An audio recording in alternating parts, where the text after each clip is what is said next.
Hi guys, I'm Christine from Scott Family Homestead, and I'm headed out to the high tunnel to tie up some of my tomatoes. But first I wanted to chat a little bit about Lorelei, our milk cow over here. We have a big week coming up for her. It is time to dry her off. So that means she is getting ready to have a baby. Usually want to give about 8 weeks of downtime where you're not milking them and they can finish growing out their baby. She's due at the beginning of September, which puts us right at the beginning of July for drying her off. We're going to give her a couple of extra weeks for a few reasons, but one being her condition. She's getting a little bit on the skinny side. We just want to give her some downtime. So today we're going to talk about a few things, including our breeding schedule and how we handle our cattle. We're going to talk specifically about Lorelei and what our plan is for her. And then I'm also going to go over some of the things we're doing to prepare for 10 weeks without our family milk cow and that incoming fresh milk that we use every single day. It looks like it's already getting pretty toasty in here, so I'm going to roll up the sides on the high tunnel before I get working in there. We don't want to let it get too warm, but it is a good sign that it's nice and humid. Now I will be doing a video all about the high tunnel, but as you can see we don't have our wind strapping on yet or the strapping for the sides. So I'm going to wait until we have it finished up, at least most of the way, before I do a video about it. But basically you have roll-up sides installed on here. It's optional add-on from the company. It's just a big bar that runs the whole length and it rolls up the plastic on the side of the greenhouse and gives you some good airflow. We have it on both sides. Normally you would have strapping on here that would help hold the bar level. I don't have that yet.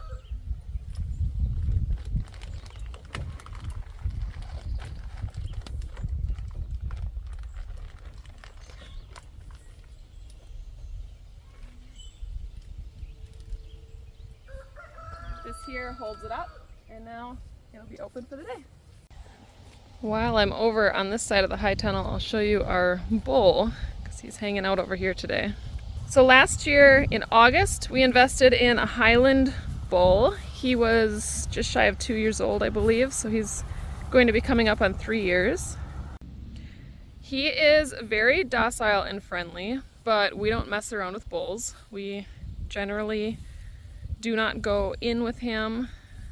We do feed him hay and treats, and he does really, really well. We've never had an issue with him. He is very nice. But you just always have to be careful when you have bulls, especially at that 2-year mark where they're really coming into their maturity. Just never quite know. It seems like he's going to be a very calm, nice bull to have around. He is currently in with our steers that we're growing out for meat. We purchased these two guys. We've got Oakley. He's going to be headed to the butcher in the fall, Alder in the spring. This guy we're keeping around. He is the Highland that bred our lowline Angus, who had a baby last week. If you have been following along, we've got a video about that. Super, super cute heifer. And so he has also bred our milk cow. That kind of leads into why we picked a Highland. As you can see, he's a little bit smaller bull than an Angus, which makes it easier to birth when you're talking about some of the smaller breeds. So our Jersey, he's also the boss around here. Our Jersey will be able to birth a Jersey Highland cross. Our lowline had no problem birthing a Highland cross either. Makes for a really good dual purpose, so we can use him to breed our dairy. Some people do use Highlands as dairy cows, so if we get a heifer that is a Jersey Highland mix, it could be a family milk cow. But it also can be used as a beef breed, so breeding him to our beef is also an economical choice. And then we don't have to deal with AI at all. We keep him here on the farm, and we can breed each of our animals. That being said, we can't keep the offspring and breed them back. So the offspring will be sold before breeding age or grown out as beef. Okay, so let's talk a little bit about Lorelei. I'm going to try to multitask here and get some of these tomatoes tied up. Using the Florida weave. I'll talk about more of that when I finally do a video about the high tunnel. Basically you use twine You run it between two T-posts and then you crisscross it for every plant and string the plant through it, and it holds them upright. It is not the most supportive technique. Works really good when they're little like this, and also is very cost effective. So that's why we choose to do the twine. So Lorelei was a 4-H cow. So since we were brand new to cows, she came halter trained. She is a fully registered Jersey, and the price was right. So we got her, she was about 1.5 years old. She was bred via AI. We knew she was going to have a heifer, who is also fully registerable. And we believed she was due in June. There was a little mix-up with the people we bought her from. She was actually due in the end of July. So she had her heifer, Rory, at the end of July. Usually breed them right around 15 months. They have a 9-month gestation. Then they're usually due right around their 2nd birthday.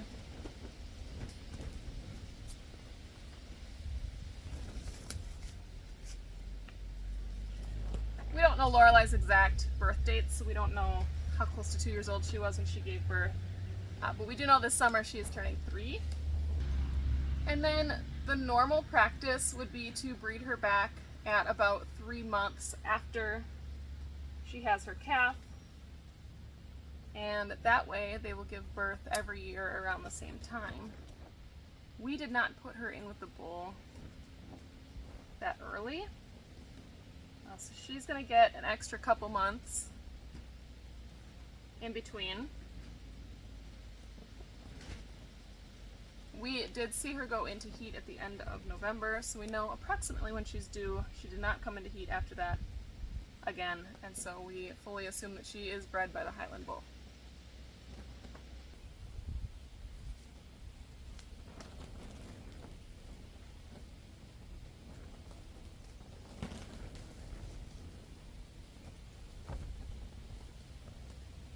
We don't know for sure that she was bred. There's no way for us to know for sure because we haven't had her tested or scanned or anything like that. But she was in with the bull for quite a bit longer than that. So if she didn't take that first month, it'll be a month or so later. We'll just have to wait and see. Pretty soon, once a cow is about 7 months pregnant, you can bump the calf, which is basically just kind of push right where the calf is. And a lot of times they will kick back. And then you know, okay, there's a well-developed calf there. So we will start checking for that sometime in July. We're not really worried about that right now. We're more concerned about getting Lorelei into a good condition so that when baby comes, her body is in good shape to sustain both baby and make a little extra milk for us. So if she ends up with a little bit longer down period, that's okay by us. But we really are pretty confident that she is going to give birth the first week in September-ish, which is perfect because the kids are going back to school at that time. We will have a lot more time for milking. And while I would probably not have initially planned for and hoped for a fall baby, it really gives us July and August with a lot less responsibility to daily milking. And that gives us a little bit of a chance to do some camping trips and some fun things with the kids. So it actually ended up a huge blessing. And then Ryan has surgery coming up, and so we can dry her off and not worry about it during that time either. Right now Lorelei is in this pasture with Martha. She's our troublemaker, and so she is separated. We don't want her bred yet, but she was nursing off of her mama in the ladies' pasture across the way. So these two are in here together. I would like to recover this grass a bit and plant in some of these spots. It's really worn down from winter. So our plan is just to leave Martha in here for about a month longer. She will be 15 months next month, so actually just in a couple of weeks, and she can go in with the bull and the boys over here. And then I'm going to take Lorelei in just a couple days. Once we have her dried off, we are going to take Lorelei over by Suki and her baby and Rory over there. And I'm going to have to watch Rory carefully and make sure she doesn't start nursing back off of her mama. If she does, then I'll have to bring Rory over here to be in the winter grounds, the timeout corner. Because the grass is really, really great over there. We actually have a surplus of it. I'd like to get more cows out that direction. So Lorelei, I for sure want out there with Suki. But if she is having problems with either of the calves nursing off of her, we'll have to come up with a new plan. Because we want her milk to dry up. We do not want her to keep producing milk. Another thing in this pasture that I need to fix is the cows. I'm guessing it was Digger with his horns took out one of these windows and all the glass is cleaned up, so it's just a wooden open space. And Lorelai comes and she sticks her head in there because in the barn it's nice and cool and there's no flies. And so anytime she's not eating now, she's standing here with her head in this window into the barn. It is so funny. But anyways, we're gonna get this stuff all patched up as soon as we can get these cows out of this area. So that is our general plan. Next, I'm going to show you how we are going to actually dry her off. We're going to skip forward a couple of days because Ryan won't be doing this until a couple of days after I filmed this today. He's going to use a Synergy product. We'll get more into that. I'm kind of following Venison for Dinner's lead on this. We watched her video of how to do it, and we've got all of our supplies. I think she's a really trusted source as far as milk cows and handling them, and so we're kind of following her advice for drying off. And so Ryan will show you that whole process coming up next. Good morning. We are coming out to the barn this morning to milk our milk cow Lorelai one last time. Savannah in here, my little helper. She is hanging out in her little tractor seat. We have Lorelai waiting to get in. There's Lorelai in the window. There's Savannah, our little helper, having some breakfast. She loves to come out in the barn to see the moo-moos. And every morning I say, hey, let's go milk the moo-moo. And she loves it. This is Lorelai. It's our milk cow. We had our Highland bull in this pasture and he broke the window out. So in the meantime, we need to get a new window. We have Lorelai here. Yeah, she's a good cow. She's been a great milk cow for us. First thing we gotta do, we gotta get her in the barn. First thing you wanna do is milk her out entirely. So we will get her completely milked out. We'll talk a little bit about her condition and why we want to get her dried off. All right, I'll go open up the door for her. She might get it herself. Let me grab that door, Lorelai. There you go. Can you go in there? So she walks in, she finds her stanchion, and she just stands there waiting for grain. And it's kind of awesome that she's learned this routine, ready to be milked. Right, Lorelai? She's like, where's my grain? One of the reasons we are trying to milk right now is her condition. I don't know how easy it'll be to see here. Condition here, if you look from the front, you should be able to see 1, 2, 3 ribs. And you can see 4, you start to see the 5th one, so we can tell that her condition is starting to deteriorate a little bit. There's a couple things going into that, and it's not like, she's not emaciated by any means. So you look at the other cows in the field and they're so bulky and beefy, and that's exactly it. They're beef cows. They should be built different. A milk cow with as much weight on it as a beef cow has, it's going to be hard on their bones. It's just really going to be hard on their system. We don't want her to be built like a beef cow. We want her to be built like a dairy cow. So if you've ever seen dairy cows, that's typically what they look like. You can see bones, you can see the hip bones, you can see this triangular area here, and you can see ribs. And the ribs are really the determining factor here. You want to be able to see a couple. So about 3 is good. Once you get into seeing 4, it's time to make a move. So I want to get her on some new pasture. She is pregnant. You do want them to dry off for a period of time before that so they can put all their energy into raising the baby. So that's what we're doing. We're going to dry her off. Her condition's telling us it's time. The time of year is telling us it's time. We've got some stuff at home going on with my condition. I have to have surgery next week. So we're dealing with all that, trying to get insurance pre-authorization and everything. And that's been a lot. It's been pretty stressful. So we figured today's the day. We're going to dry her off and we'll get her all milked out. I'll show you what products we use and we'll go from there. So she's been a great milk cow. Bit of a sad day for us here as we try to dry her off. But you know, it's something that's got to be done. So we give 1 scoop of grain before we start milking. This is like while we get her all cleaned up. So this is her grain. We'll give this to her. Let her eat that up while we get her cleaned up, and then she gets no more grain until she's done. A little bit of warm soapy water. And just carry that on a clean paper towel. She kind of shifts around. She knows what's going on. Sometimes if the water is too warm, she gets a little kicky. Today she's good. Not a ton on there today. Summertime. They're not laying in poop. So we have this gallon here. Pre-post right here. So we just work a little bit up to the top. Make sure it's full. And then we'll just dip each one. We'll let it sit for about a minute and then we wipe it off. And then we're good. Wipe that off. We'll strip her out onto the ground and just fill up as much as we can get today. And then we'll talk about this clear cell from Synergy.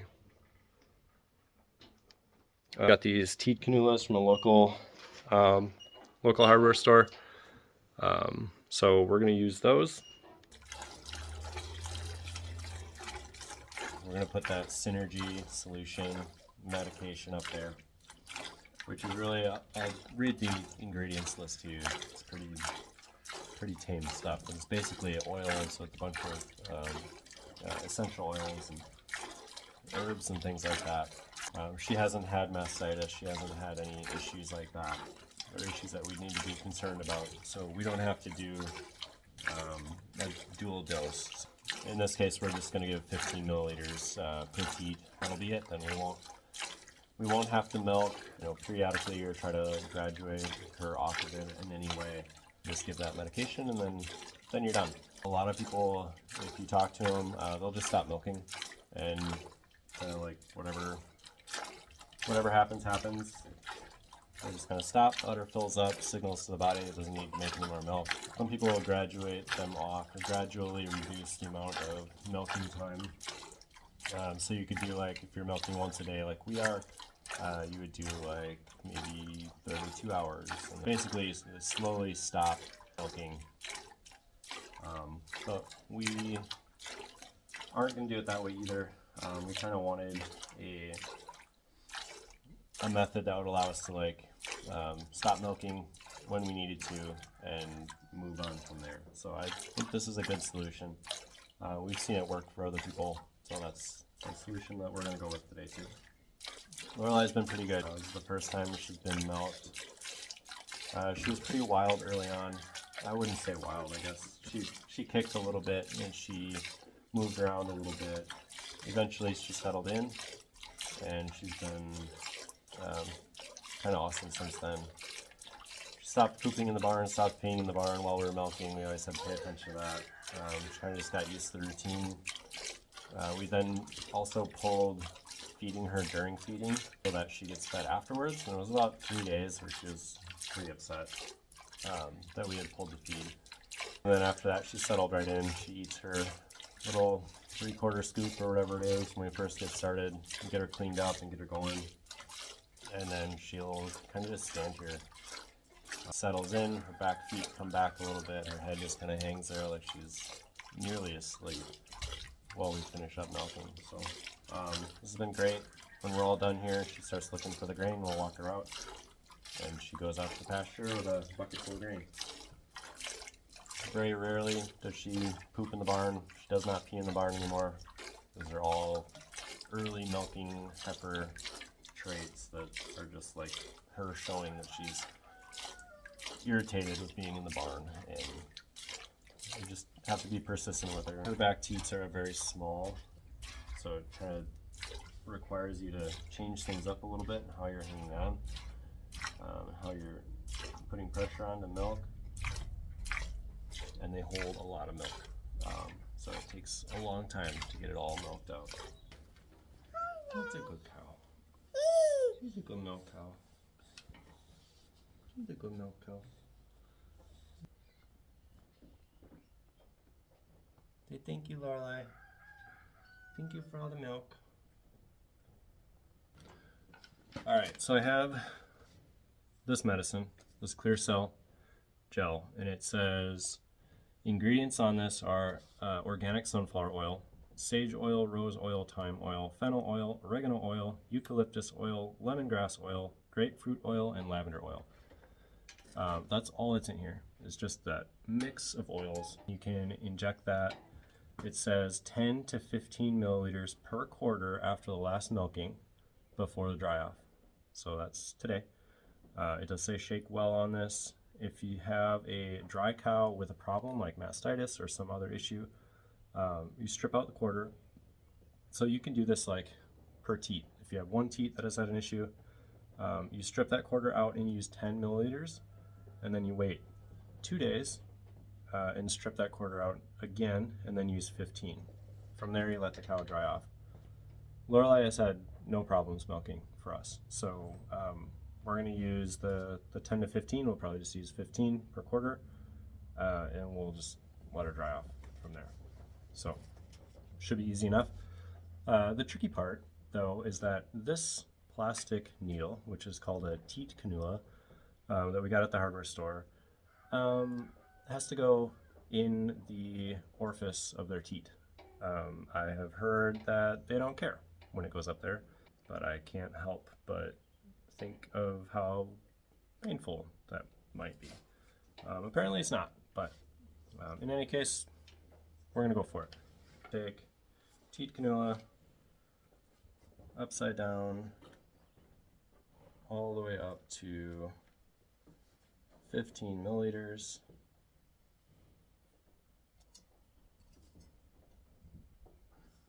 And then pull this out. And then all we'll need to do is find the teat that we'd like to treat, and stick the needle into the orifice, inject the medicine, and then we pinch the end to hold the medicine in there, and then kind of, it's a reverse of milking, so kind of like work it and massage upward into the bag so that the medicine then can sit. All right, so here we go. There we go. It's in there, and she didn't even flinch, so that is that. We're going to fill that up nice and slow.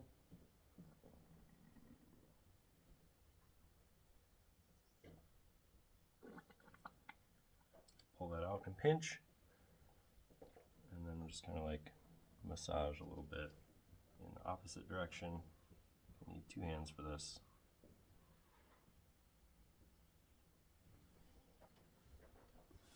There we go. And so then we just repeat that process for the other teats.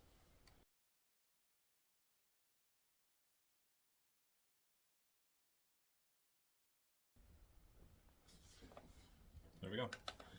All 4 teats are treated and ready to go, and now we're just done milking. She showed no discomfort at all through that, and we'll just let her out to pasture with some feed. So that should be it. We're all dried off. We're done milking. We'll keep an eye on the bag and just make sure it'll probably fill up tomorrow.